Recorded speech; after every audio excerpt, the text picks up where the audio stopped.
महायुतीने लढण्याचा निर्णय झाला आणि महायुती त्याबरोबर काल देखील रवींद्रनाथ चव्हाण भाजपचे प्रदेशाध्यक्ष आणि माझी देखील चर्चा झाली. या चर्चेमध्ये देखील महायुती लढण्याचा निर्णय झाला आणि त्याप्रमाणे बोलणी देखील सुरू झालेली आहेत आणि स्थानिक पातळीवर देखील स्थानिक ज्या कमिट्या आहेत आमच्या पदाधिकाऱ्यांच्या त्या एकमेकांच्या बरोबर चर्चा करतील आणि जिथं कुठं अडचण येईल त्या ठिकाणी वरिष्ठ त्याच्यामध्ये हस्तक्षेप करून तिथली अडचण दूर करतील. काही ठिकाणी राष्ट्रवादी काँग्रेसला बाजूला ठेवलं जाणार का? कारण अनेक पदाधिकाऱ्यांना संधी द्यायची नाही, असा कोणालाही बाजूला ठेवण्याचा विषय नाही. आम्ही महायुती म्हणूनच लढणार आहोत.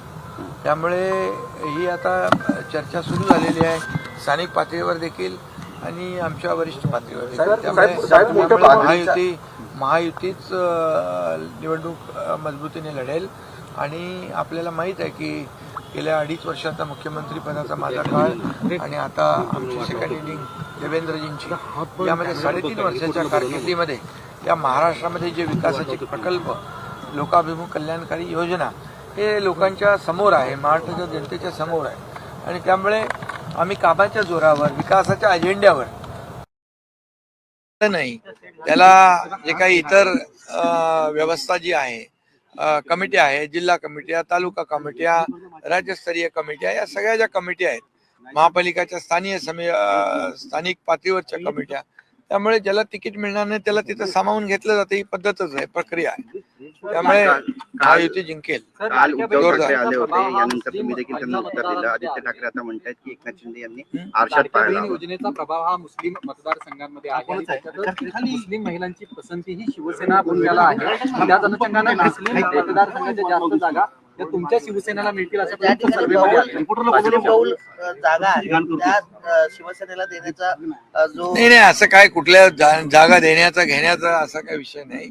परंतु मी एकच सांगतो, आम्ही योजना करताना कुठे भेदभाव केलेला नाही.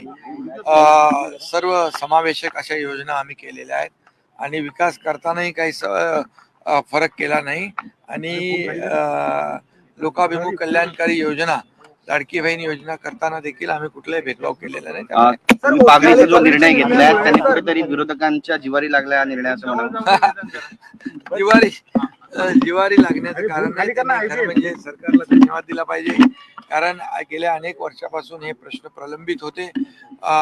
पागडी आणि मालक यामुळे जे काही रिडेव्हलपमेंटचे प्रकल्प रखडले होते, धोकादायक इमारती झाल्या, त्या पडत होत्या, लोकांची जीवितहानी होत होती, त्याला कुठंतरी न्याय देण्याचं काम आणि या सर्व पागडी आणि मालक यांचा पुनर्विकासाचा मार्ग मोकळा करण्यासाठी आम्ही काल निर्णय घेतला. यामध्ये मालक जे आहेत आणि जे पागडी धारक आहेत त्यांना दोघांनाही आम्ही त्यामध्ये न्याय देण्याचा ठरवलेला आहे आणि म्हणून पागडी मुक्त मुंबई अशा प्रकारचं जे लोकांची अपेक्षा होती ती देखील या ठिकाणी दूर होईल. पागडी मुक्त मुंबईच्या बाबतीत आदित्य ठाकरेंनी असं म्हटलंय की हे बिल्डर धाडजीनं सगळं निर्णय हा घेण्यात आलेला आहे आणि बिल्डरांना या सगळ्या जागा द्यायच्या त्याच्याबद्दल टीका केली. पागडीमध्ये राहणारे लोक सर्वसामान्य आहेत, बिल्डर नाही आहेत, विकासक नाही आहेत, हे समजून आधी घेतलं पाहिजे. आणि ज्यांना कायम बिल्डरांचीच भाषा समजते त्यांच्याबद्दल काय बोलणार. मी एवढंच सांगतो की हा निर्णय ऐतिहासिक आहे, क्रांतिकारी आहे, मुंबईतल्या लाखो लोकांना तो दिलासा देणारा आहे आणि म्हणून तो निर्णय आम्ही घेतलेला आहे. त्याचबरोबर ओसीचा देखील निर्णय आम्ही घेतलेला आहे.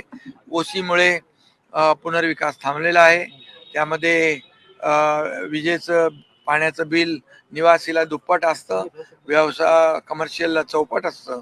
त्याचबरोबर ट्रान्झॅक्शन होत नाहीत, खरेदी विक्री होत नाही, बँकांची लोन मिळत नाहीत, पुनर्विकासामध्ये अडथळे येतात. त्यामुळे ओसीचा जो गेल्या अनेक वर्षापासूनचा प्रश्न आहे, 28,000 केसेस प्रलंबित आहेत आणि म्हणून 28,000 इमारती आणि ह्या जवळपास 13,000-14,000 इमारती ज्या आहेत पागडीच्या, या लाखो लोकांना हा दिलासा आहे.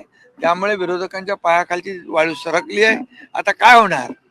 आता मुंबईकरांचे जे गेल्या अनेक वर्षापासूनचे प्रश्न त्यालाच आम्ही डायरेक्ट थेट हात घातल्यामुळे, त्यांना न्याय देत असल्यामुळे विरोधकांची पंचायत नक्की झालेली आहे. बाईकाल एक सर्वे आला ज्यामध्ये 150 जागा जवळपास तुम्ही जिंकताय असा एक सर्वे मुंबई महानगरपालिकेचा. नाही आता ठीक आहे ना, जे आता आम्ही काम करतोय महायुती म्हणून, ते त्याचा परिणाम निवडणुकीमध्ये तर दिसेलच. शेवटी मुंबईकर हा शून्य आहे. आम्ही मुंबईसाठी केलेली कामं जी आहेत ते आपण पाहतोय. मुंबई मधले कॉन्क्रीटचे रस्ते, सिवरेज ट्रीटमेंट प्लांट, थांबवलेले मेट्रो प्रकल्प, कारशेड प्रकल्प, आणि जे विरोधक आज बोलतायत त्यांनी मुंबई जी काही अवस्था मुंबईची करून ठेवलेली आहे ती आपण जनता पाहते. त्यामुळे मोठ्या प्रमाणावर SRA प्रकल्प क्लस्टरच्या माध्यमातून, धोकादायक इमारती क्लस्टरच्या माध्यमातून मुंबई बाहेर फेकला गेलेला मुंबईकर पुन्हा मुंबईमध्ये आणण्याचं काम जे आम्ही म्हणतोय ते आम्ही करून दाखवतोय. त्यामुळे हे विरोधक आता त्यांना पराभव समोर दिसू लागलेला आहे. त्यामुळे असे आरोप प्रत्यारोप होतील. मुंबई ठाण्यामध्ये महापौर त्याच्याकडे कुणाचा आम्ही लक्ष असेल? देत नाही. सर, मुंबई ठाण्यात महापौर कुणाचा असेल? महापौर महायुतीचा असेल. महायुती जोरदारपणे जिंकेल.